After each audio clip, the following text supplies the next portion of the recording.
အားလုံးပဲမြင်ပါလားဒီတစ်ခါမှာတော့ကျွန်တော်ဒီ CD 3000မှာပါဝင်တဲ့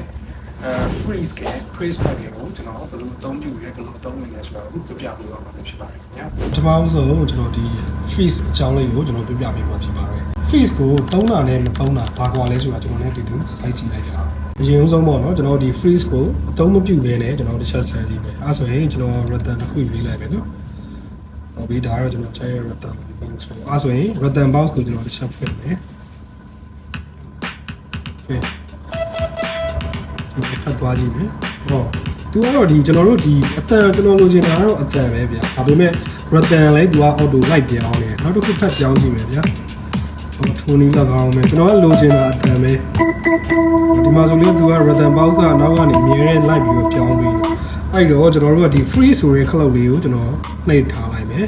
okay အဲဆိုရင်ကျွန်တော်ခုနရွေးတဲ့ rattan လေးနဲ့ကျွန်တော်ပြန်တီးကြည့်မယ်နော် okay အဲဆိုရင်ကျွန်တော်တစ်ချက်ဆန်းကြည့်အောင်ခု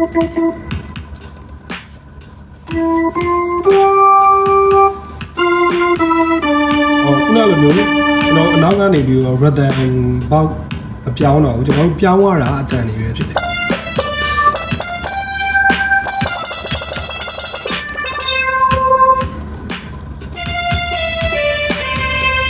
ဒါကတော့ freeze ကိုအသုံးပြုရပုံလေးပေါ့နော်နောက်တစ်ခုကတော့ဒီ praise pack လေးပေါ့ praise pack ကသူကဘယ်လိုပုံစံလဲဆိုတော့ကျွန်တော်တို့အနောက်ကနေပြီးတော့ပေါ့ဗျာ support light ပေးတာပေါ့ back in trap ပုံစံမျိုးပေါ့နော် okay အဲဆိုရင်ကျွန်တော်လည်းအတူတူတစ်ချက်လောက်ကြည့်လိုက်မယ်ဒီလိုလေးပေါ့